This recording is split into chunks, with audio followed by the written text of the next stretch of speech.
All right, beautiful people. Hi, Hey, everyone. Dev. Okay, I have a question for you all. The question I have, an icebreaker, is what's the most surprising thing you've learned about yourself while being single? Ooh, okay, yeah. What, Derwin? Come on. What you got? There is a very tall brick wall built around my heart. I actually had that conversation with myself earlier today on my way to the gym.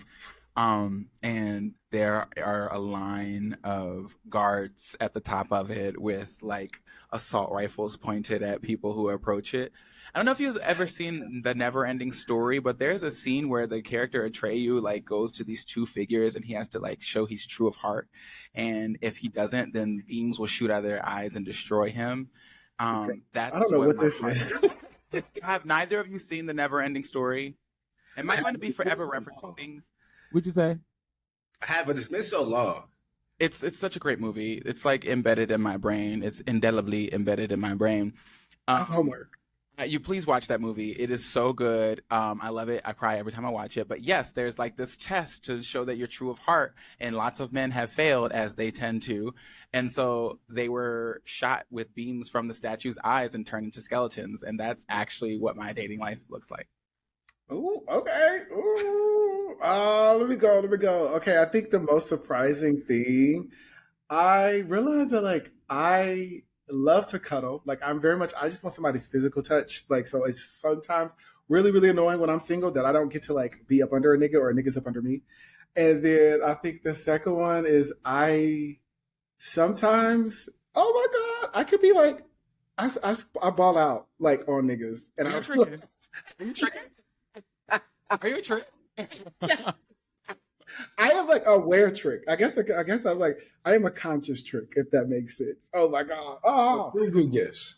yeah. I need to work on that because I do not do frugal. I am someone that's like, oh, that's $200 cologne. That You got might it. be good, but You I got it.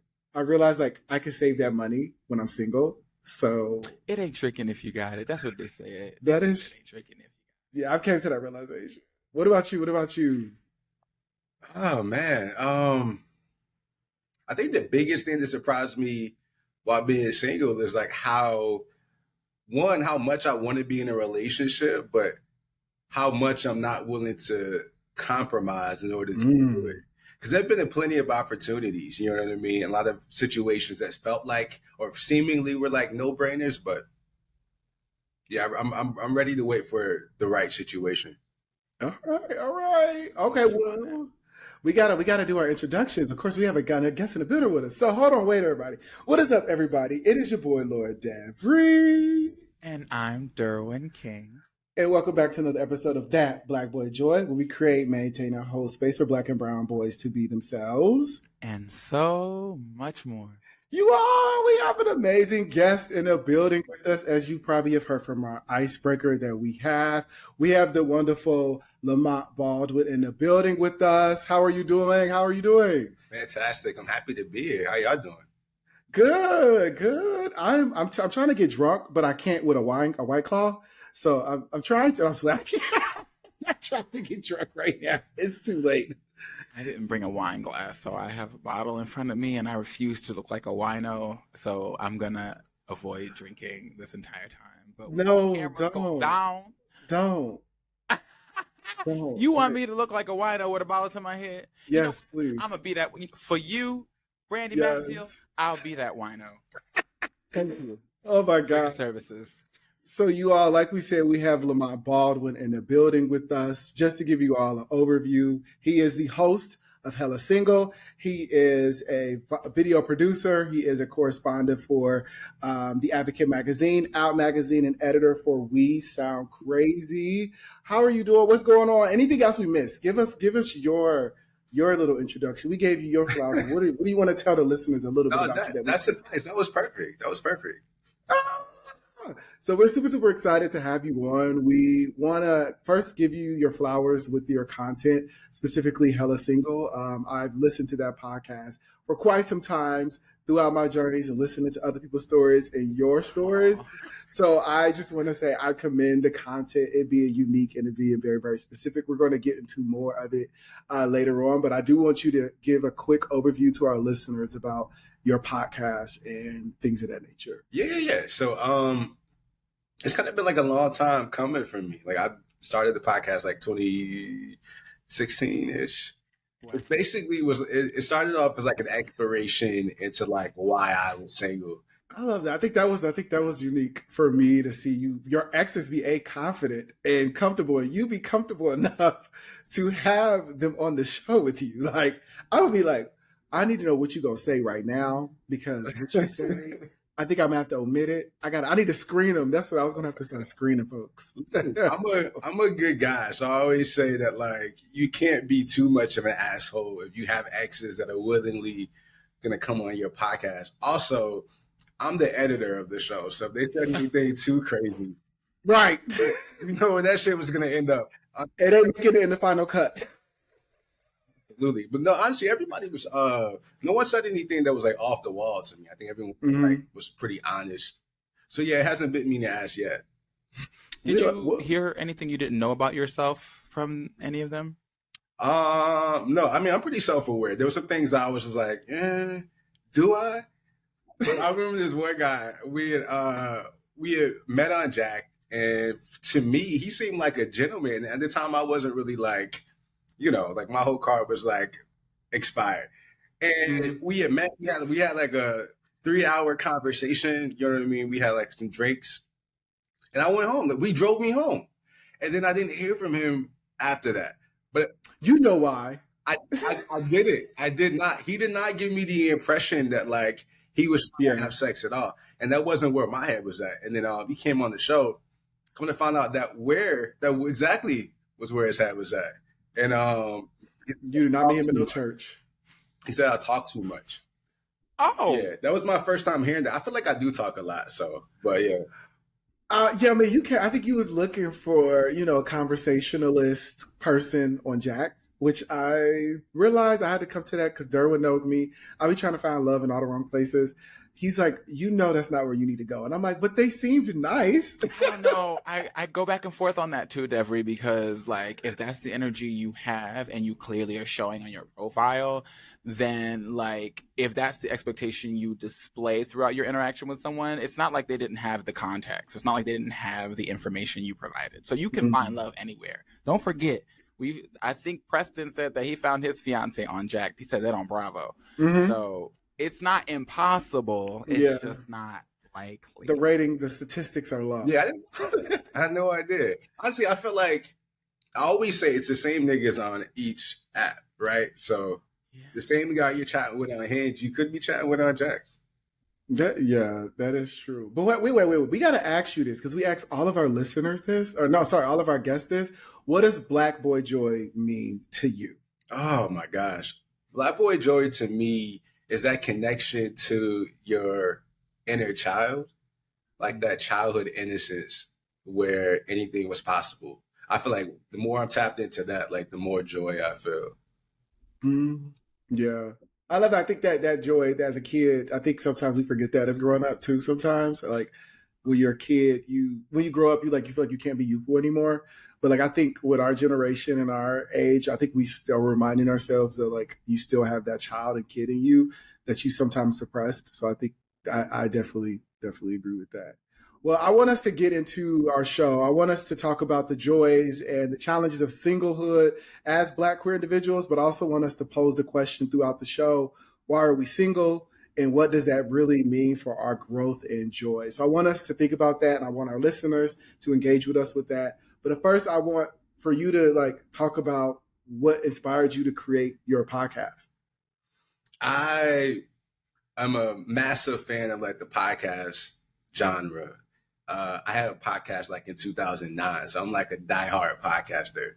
Yeah, Damn, it was awful. Yeah. So like, so when I love podcasts too, I always wanted to hear like a dating and relationship themed podcast from our community, but like I produce, and I understand how easy it is to like phone home a show like that, phone in a show like that, where like you don't really share anything, you just center the guest, and it becomes like this really surface level hour long gab fest about girl. Let me tell you, why niggas ain't shit, and I just knew that there weren't many people who were going to volunteer and be as forthcoming and actually like share their lives in that way. So I was like, why not me? And I come from radio, so it just made sense. And at the time, I was really struggling with dating, so it was like the right time, right place situation. Did you feel that the show helped you with like dating? I know we talked about your self awareness, but like, did it help you like be more like intentional when you were in those spaces? Like, what was that like for you? Yeah, it's more intentional for sure. I would say it helped. I think that like more visibility for sure, but having a show, well, y'all can't relate. Having a show where you talk about your dating life in real time and you have to give details is not cool, because obviously if the person's interested in you, they're gonna listen. And no matter how you switch names up and like blend stories, people are gonna know. Well, we've talked about now. Listen, we have talked about some people on our past on this show. Y'all be I right. have It's the question. no. I wish Not directly. not directly. No, I think for me, I would say I'm a stand up guy, and I know I have my faults, but I think that I've never had anybody confront, because what I only really talk about what happened, like the real shit. Like I can talk about like what I did in it. I can talk about if I ghost to somebody, if I flatline, but like I can also own up to what they did as well. So I've never had nobody be like, "How dare you like air me out?" I'm like, well, I mean, did I lie? Did I lie? Did I lie? Yeah, Has anybody did that to you've you? been confronted before. I lied. I lied my way up. I was like, no, that wasn't you. I wasn't talking about you. I'm like, I Oh, was referring to a date from like 8 months ago. He was a really sweet guy, interesting. and I think I was way too honest, not expecting him to listen. Okay. Were you just trying to spare his feelings, or were you interested in continuing in some way with him? Oh no, it was a wrap. But I didn't want to leave a horrible taste. And you're like, can you imagine you go to date with this guy who has a podcast? Next week you listen, he's talking shit. Oh yeah, I'll be scared. And I will be so scared. he's telling the world the reason why he doesn't think y'all are going to work before he told you. I don't know. That might be my kink. Oh, I might like that though. I might want to listen to it and be like, let me take some notes. Let me listen and be like, what the fuck is this nigga gonna say about me? So I can I don't know. I kind of like used to. I don't know. Like line it up. Let me know. Tell me what's up. I kind of want to. I could sit in a room with a bunch of niggas and have them tell me what's wrong with me. Yeah, it's a good character exercise. Let me hear it. I'll wait for that for a couple minutes, for a couple minutes. For a couple minutes. What has like been the weirdest like experience that you've had like going on a date or like interacting with like what on a dating app? Like what has been like one of your like weirdest moments that you could not wait to talk about on the show? I don't have a whole bunch of like crazy dating moments. Like all of my horror stories were like from my early 20s. Mhm. Damn. No, it's just the way that just is like. I'm blanking. But yeah, they've all been like, I've had the situations where like guys were like, okay, I'll say this. I've had numerous situations where I interacted with guys and they were just like abnormally combative. You ever meet a guy, I'm just like, what are you so angry for? Yes. Yeah. Because those men be wanting to prove themselves. They're like, they have ego front and center. For sure. Definitely want to prove themselves. But they just come off overly jaded. They're like, yeah, especially in Atlanta. They're the guys who are just like, all the guys here care about is sex. They don't really care about your personality. They're just hopping from guy to guy, yada, yada, yada, yada. And I'm like, the same can be said for everywhere. So like, what about that? It just feels like, well, never mind. I think that Atlanta is the exception, but like guys who just are over, Atlanta is the exception. I can understand how someone could become jaded here. But just like overly, like a dark cloud over them. I'm just like, there's no way you expect that to be like an attractive personality trait. But I think your first statement was more accurate, that you're likely to find those kinds of men anywhere. I mean, I have my own complaints about what challenges are here in New Orleans. And I mean, I can't speak to what it's like in Atlanta, but I have heard that very same rhetoric from men in every city that I've lived in so far. So sometimes it's really about I hate to be that person, but like what we're attracting or like where we're looking and the qualities that we're looking for or entertaining, the Absolutely. qualities that we're entertaining. Yeah, I agree. Same over here in the DC DMV area. Me and Derwin, we've talked about it because Derwin has been originally from here as well. Like, I think all three of our states having it, just like our areas, just like the niggas there, just sometimes they just don't know what they want, and they will say what they want, and then when you give them what they want, they're like, "Whoa, wait, hold on now, I don't know if I'm ready for that," Yeah, which I think it's is scary. but is it scary that you are now faced with the realities of like what you asked for and like can you handle it, or is it like what is it? I think that's what I've always struggled with is like what is that? I don't know how to handle being given. I don't know how to handle my needs being met. I think that's what it is. Or sometimes I think it's I've never been presented with this before, and I am afraid that either I will fuck it up, it won't be real, and will bite me in the ass, or that like this is just like a setup. The universe is really trying to like get me, you know?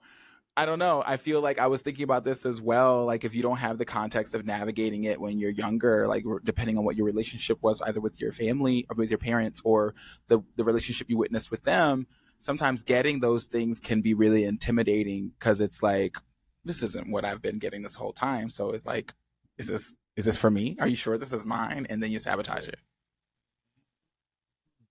I agree. I think I definitely agree with that because I think I felt that. So I feel like I felt that one time with a guy. I felt like when I said this is what I wanted, and then he was providing it to me. I felt like I think I liked the idea of him, but I didn't think I liked him, and I think I had to face that reality because I think that was the first time I felt like I had to be the villain and I had to be the one to like cut things off. Like I also want to know y'all experiences and takes on that when you all are the ones that are the ones deciding to end things. How is that thing? Because I feel like that's tough for me because I've been on the other end of the stick, but like it's always that challenge of being the one to be like, I know if I don't cut this off, you will be okay with it, but I'm just not okay with it right now. I want to know y'all thoughts Awful. too. Hate it. I hate it. I really do.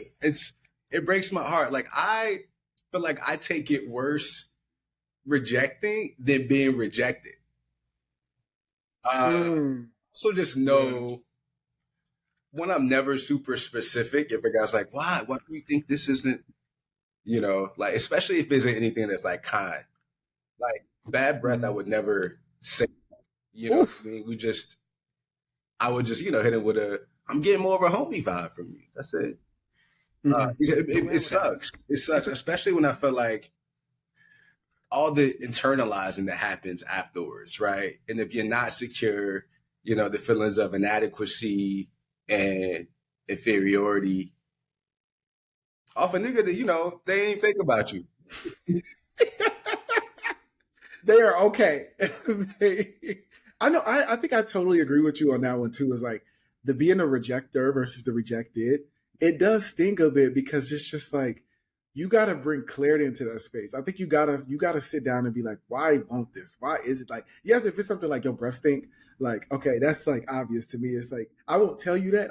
I would not be able to say that either. I don't know.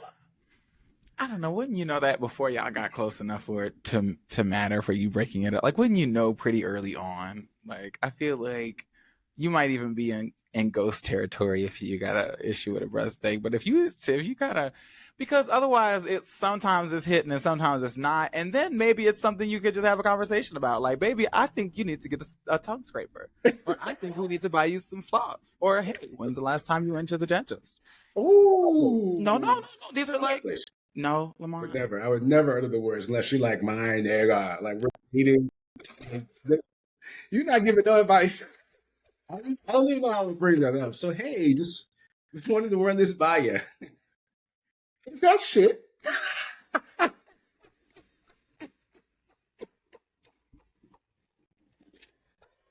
So I ask you, do I smell shit? Listen, I would literally pose that question and I would see what their answer is, and they're like, "No." You know what? I think I could do it. I think if I could see, because you know when it's a tongue thing, you can see it. So I think I would be like, okay, listen, I gotta use this tongue scraper. But you gotta like, but I'm the same way. Like, if you're not my man, if you not like, you gotta be coming like in the beginning. I need you to give me that wow factor. I don't need to know any bad things about you when I'm first getting to know you. I don't need to know that right now.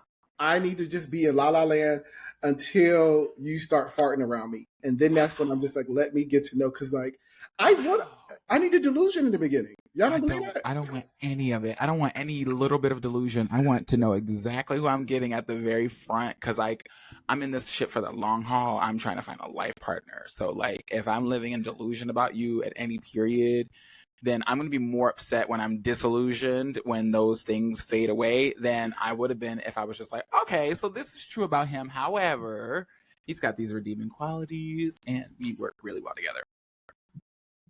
I guess. But I'm talking about, can you, like, when you see those qualities and you still like them, that's when it's like, okay, we cool. Yeah, exactly. That's what I'm saying. It's like I want to get the la la, and then when you start to get comfortable, it's like, does that succeed the la la, or does it not succeed the la? That's I can't. Lamont. So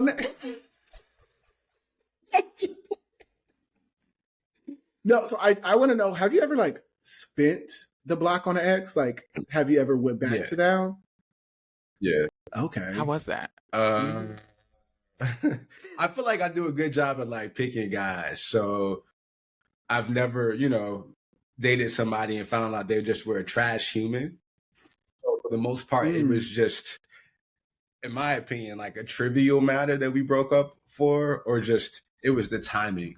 So I've been able to like date a guy, maybe we break up, and then like be able to see him blossom and, grow and vice versa. And it made it easy to. But yeah, I'm not against it. All of my exes, I think, would take me back. Okay. Are you single now? Okay. How long have you been single? I've been single almost 4 years. And so how long, I'm going to ask you like 3 more questions. How long have you been dating in total? Since I was 18, but varying degrees of seriousness. Mm-hmm. Is that 15 years? Is that math? Don't ask me, you girl. I don't do math. So of the 15, if did math first come, you're right.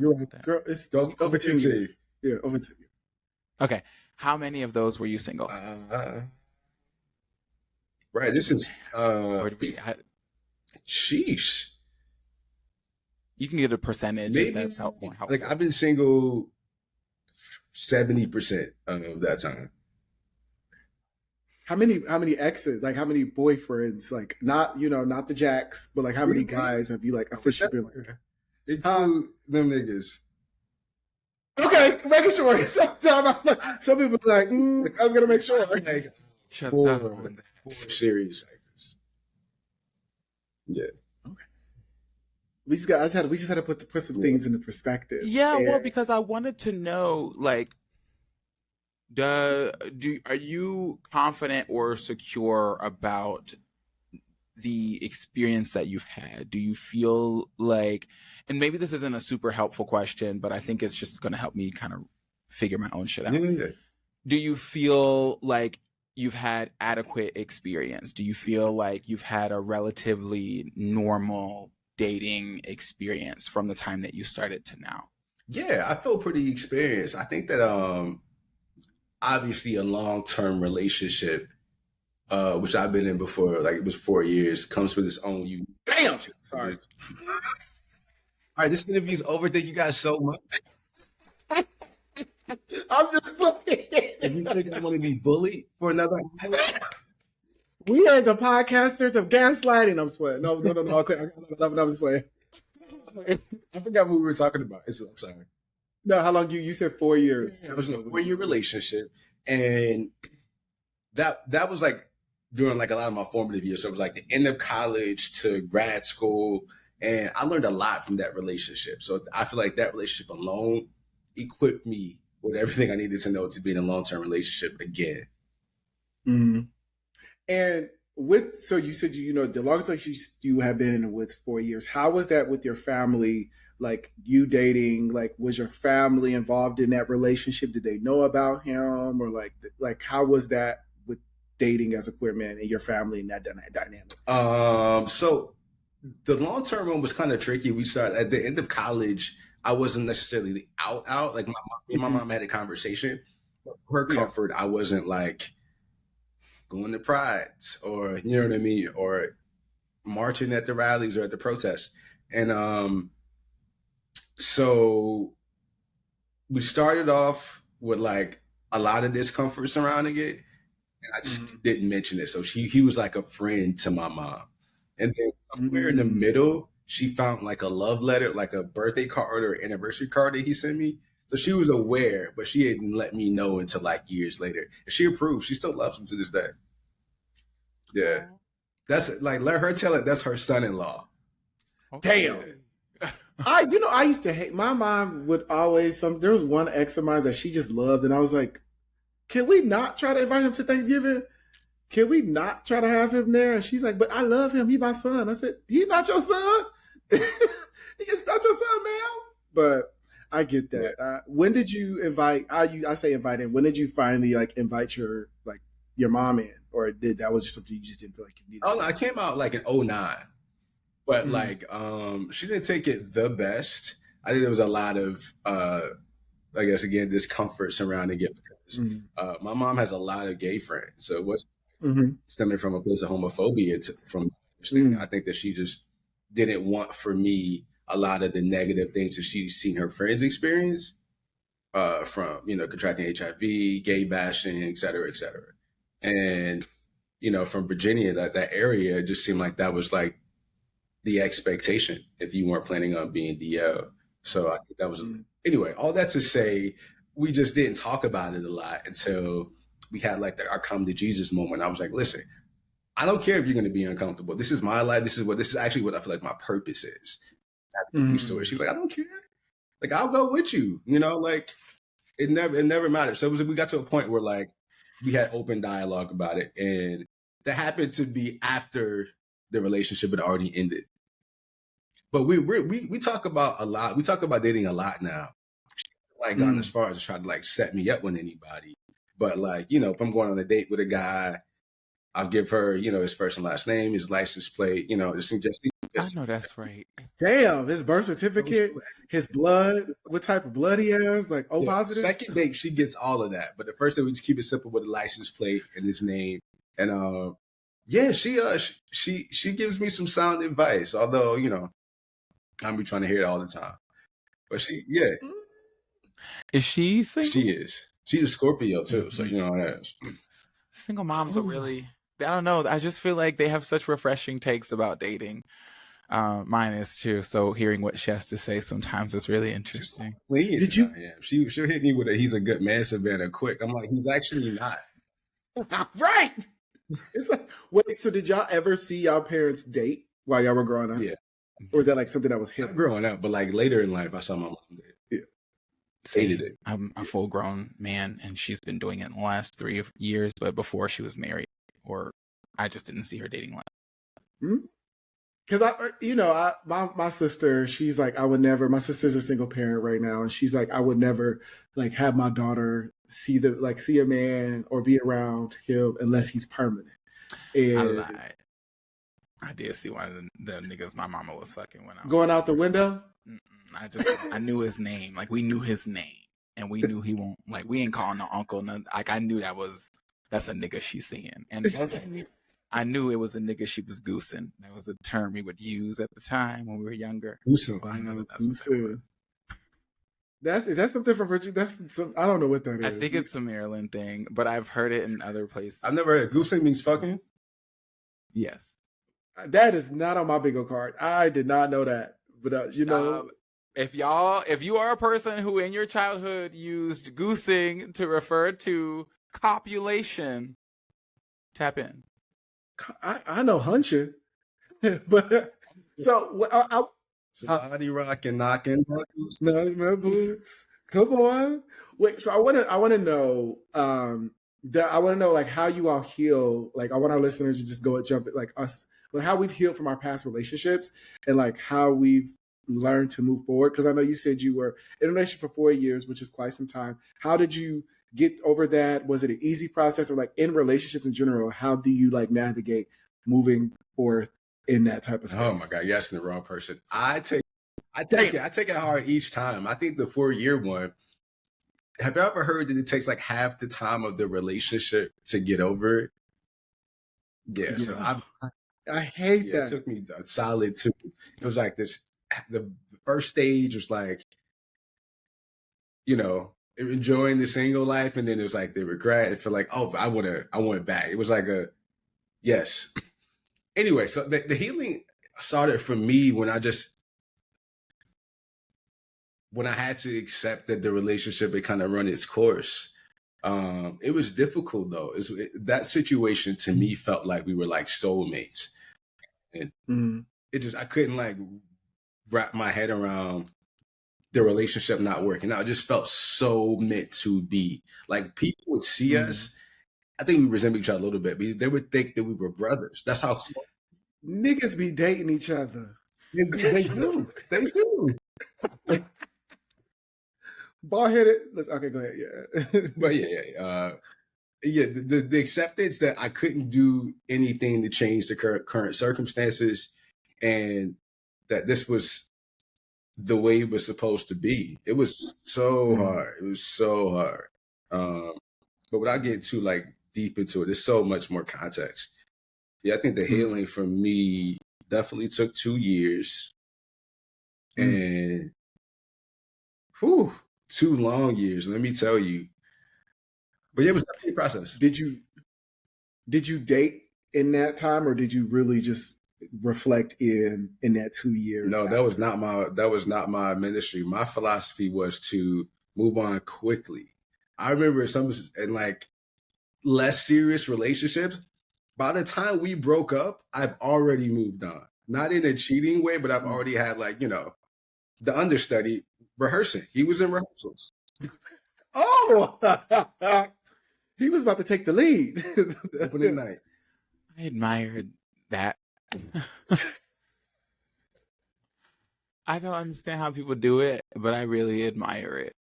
When you checked out, you talking about like when you check out and you're like, You're kind of already like seeing who could be next in the pipeline. I don't know. I was watching a TV show and someone had done that, and I was marveling at the ability to imagine yourself moving on in the middle of something, and the thought process that puts someone there. What are you thinking when you start looking at other partners while you're in the middle of something? I was a lot younger.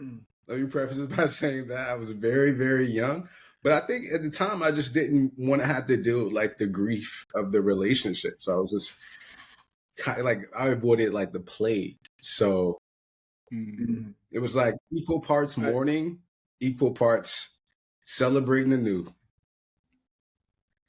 I get that. I think about it as also not wanting to actually be single because you were so used to being in a relationship that like also when people look at like you're single, it looks like it's a problem as well too. So like I'm someone I've thought about that as like as an Aries, we definitely like relationships. We like to be up under somebody. So like for me, I'm not someone I want to do it while I'm in a relationship, but like I'm like definitely like I can't leave yet until like I know I have it. But like want to know you all's thoughts about that, like that conversation of like being single was a problem. Because I know for me, my parents have been married for 30 years, and like they over 30 years, actually 31 this last week. They've always been like, "You're still single, like you really ain't found no man out in the DMV, or like when we was your age, we had job." I'm just like, it's not. A, I'm gay, and then B, it's just not the same because we have dating apps, which you can find somebody in a literal second. So it's like wanted to know your thoughts about that because I've ran into that like mindset of you being single is a problem. So you got to try to find the next person instead of actually learning to enjoy the person that you are by yourself. You sound like Carrie Bradshaw. Girls, who does that woman? Sex in the City. That I was a know. conversation she had all the time about like the societal pressure to partner with someone else. I think it's different for women though, because like biological clocks and all that stuff like that. Maybe functionally, but I think what you're Yeah. describing often happens to women, yet it's happening to you, and it's definitely happened. You said biological cocks. Yeah, Oh, I Florida. did. Damn. It's my accent. Biological clocks or biological So clocks. funny. The biological clocks. No, I did not. Not. Don't cancel me. But yeah, Lamont, any take on that? You know, Any I haven't thoughts? experienced people like looking down on my singledom at all. We have a whole podcast No, about it. not looking down on it. You know what I mean? Like I think Yeah. people, if you to know me, is to understand why I'm single. I feel like, and it isn't like for lack of suitors. It just like I can't. Mm-hmm. There's certain. Someone said this to me, and it was so profound. They were like, there's certain people who could marry anyone and make it work, and certain people have to marry the love of their life. And I think it's pretty obvious which one I am, and I just want to be able to all the work and commitment and time it takes to cultivate a relationship. I couldn't do that if I wasn't really invested. You know, I couldn't be a sugar baby. I could not marry for money. Like it wouldn't be sustainable. That well, let me. I say that now. You get to a point of be like, well, no. Maybe in a couple of years. Listen. I've seen some people. Well, I don't redact that statement. I've seen on like social media, like people that like have been living their life, and I'm just like, so are you really like fucking them? Like, are you really doing it? Is it like what is it? Because like, if you don't got to do anything and they just give you money, like, hey, right. But you know, those are seldomly the circumstances. Mm-hmm. That's true. I want to know, like, for you, how was it like in the pandemic? I know experiences in dating and relationships. The pandemic was a time of everyone's. Sometimes it was good, sometimes it was bad. But what was your like experiences like with the pandemic? Were you in a relationship? Were you single? How did you navigate dating, or did you do that during that time? Yeah, that was actually my last relationship. My last relationship was during the pandemic. The end of it though. It was fun. I think that relationship probably blossomed, you know, as much as it did because of the isolation and like how much time I really wasn't spending with a lot of people. Yeah, but that's crazy. That was the last relationship. Why did it end? Oh, can I ask that? Well, ask the question one more time. I'm sorry. Why did? Oh, I think that. Oh my gosh, how long do we have? I think that the biggest thing is I don't think we communicated like what we wanted the relationship to look like. There was like natural chemistry. Obviously, well, not obviously, physical attraction was there. And like I thought I was gonna marry this guy too. Not that I feel that way about every guy, but you know, just when I feel it. And yeah, I think that we weren't aligned as it pertains to like how we wanted to spend time together. Ultimately, I don't think we were on the same page as it pertains to like what we wanted the relationship to look like. I'm a homebody, and he wasn't really trying to meet me halfway. Like he still had his routines of going out with his friends like Friday and Saturday, which is cool. But I think that I don't want a relationship like that. Did you feel like you weren't being put first in the way? Like I was. Yeah. If I didn't make time, if I didn't like rearrange my schedule, we weren't going to see each other. And who was the one that ultimately made it? Like, was it a mutual? Was it you? Him? The last time it was him. If that's okay. So, what are your top 3 tips for navigating singlehood and dating with intention? I think that I recently downloaded Tinder again. So the biggest thing I would say is like, keep in mind your non-negotiables and what characteristics you're looking for. I think in the sea of like attractive guys, it's really easy to like let that dictate your decision making. But I'm really trying to date for marriage, so it's really not smart to really lean into that area too much, right? I would say meet in person as quickly as possible. I think that when you are dating, it's so easy to create that man based on those photos and that bio, and, you know, and that little bit of shit you feel like you learned about him from his Instagram. and completely be caught off guard when the person you meet isn't that, right? When there's a massive disparity between this prince you created in your head and this poet. I'm playing, Ah! and this, You are a frog. You That's in are a front of you. frog. And I guess the last piece is somebody said this. I think this is so profound. Like, even when it comes to like dating, if you wouldn't go into business with them, why would you marry them? And I have so many friends who are in relationships right now, marriages and long-term relationships, that wouldn't go into business with their partners. Well, marriage is just that, isn't it? It is a business. I mean, your assets become one. You all are growing as one. So it is like, it is And the ultimately mechanics that part. too, like making sure that like your half of the mortgage is paid, making sure that they're taking steps to push marketing, making sure that, you know, they understand the inventory, all the things that you would want your partner to do without having to check behind them. Yeah. Yeah, that is true. Competency. Yeah. Yeah. Are you competent? I agree with that. Are you competent? I think it's definitely like, do I gotta hold your hand through this? Or like, can I trust you to, I think it's also like, can I trust you for us to grow together? Like, can we grow together? Can we be in the mud and see how we both uplift each other? Because I think that's also like the business partner, someone that you can really do that with and see where things can go forward. Yeah, like, do I respect your vision? Do I trust you? Do we see each other? Are we good? The fact that we both did that.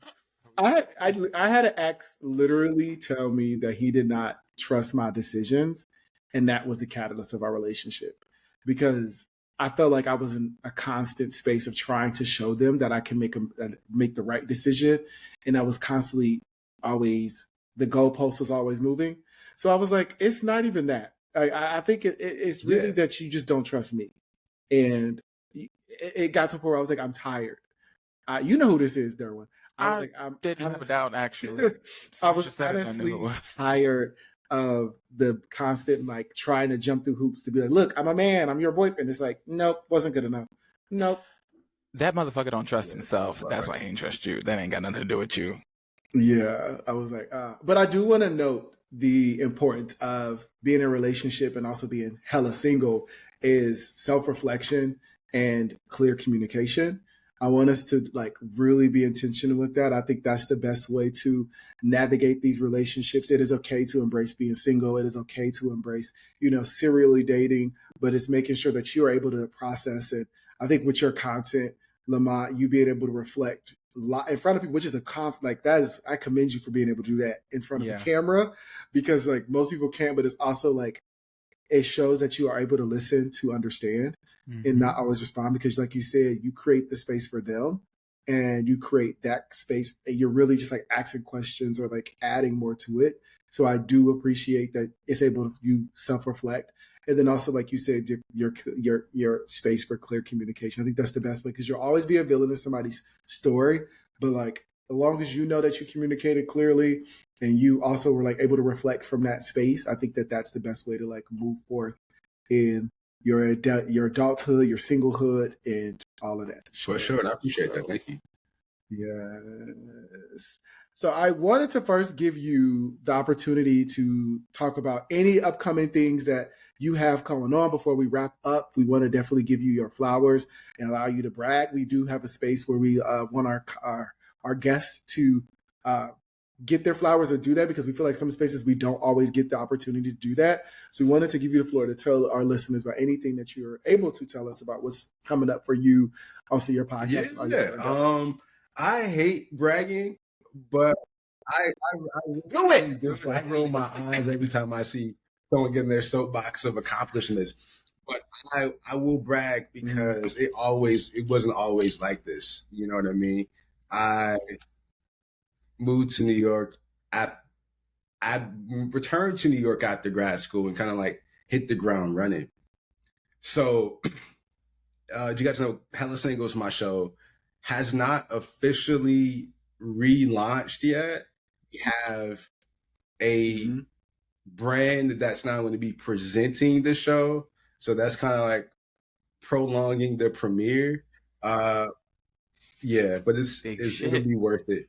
And then behind the scenes, I still edit for We Sound Crazy, which is an amazing podcast. I picked up another podcast. There's a podcast called Mavericks on the Mic. Are y'all familiar with Maverick Music? Yeah, so they have a podcast now. Uh-huh. I did the first episode that is available now. And I think I can Nice. share this. When does this air? It'll be in 2 weeks. If you I can't, don't you think are I say you name, are. but Tamar Braxton has a new podcast that I am working on. One of the editors, I just finished an episode.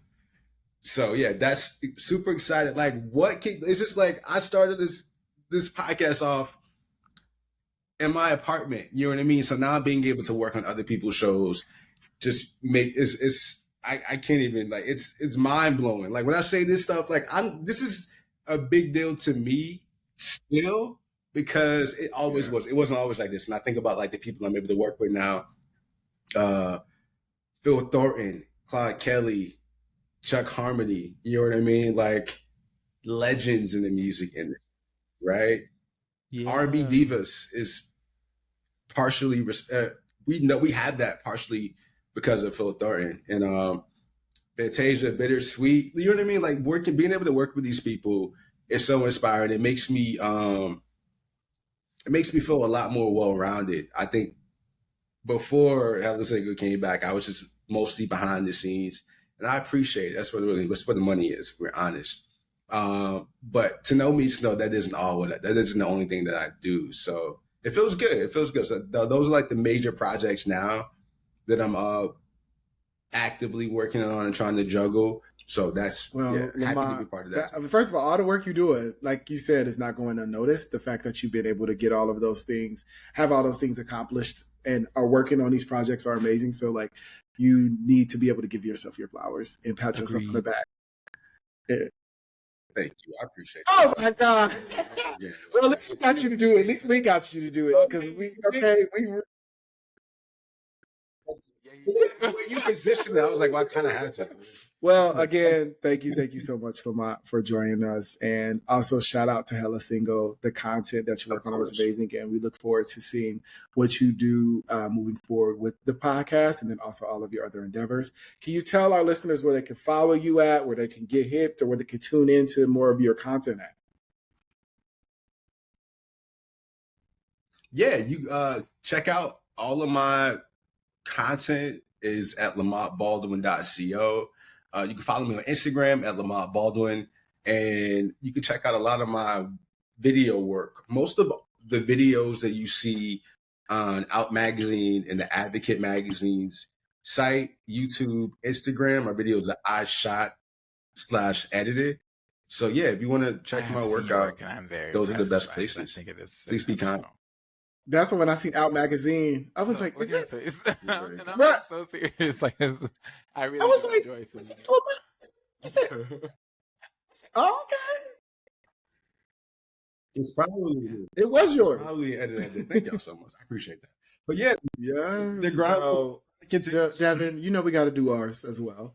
Where can our lovely guests follow you or check in with you at? Yeah, you guys know you can find me on Instagram and Threads at Derwin King. That's DerwinKing. Why do you laugh every time I say Threads? It's your real name. Oh, that's fine. You know you do it like every day. And like a thing for me right now. People like not knowing what to call me. I feel like, oh, I shouldn't say that person's name. Never mind. Continue. Look, edit. I mean, joking. Oh, you knew where it was. You knew where I was going, didn't you? I did. That's what I'm saying, Derwin. Go ahead. Yeah. Girl, you didn't finish. I didn't? No, I cut you off. Oh, I gotta do it again? Yes. You guys know you can find me on Instagram and Threads at Derwin King. That's DerwinKing. And you all, of course, can follow me on everything Lord Every. That is underscore LORDEVERY. If you all would like to check in with us on our podcast platform, you can hit us up on Instagram at that Black Boy Joy Pod. If you would like to write us through Gmail, that is that Black Boy Joy Podcast at gmail.com. If you would like to follow us on YouTube, that is that Black Boy Joy. Please make sure you all like, subscribe, comment, all of those things because we really appreciate the content. And if you all would like to just, show love to us, please do that. And like we always tell our guests, please be so in love with who you are. Bye.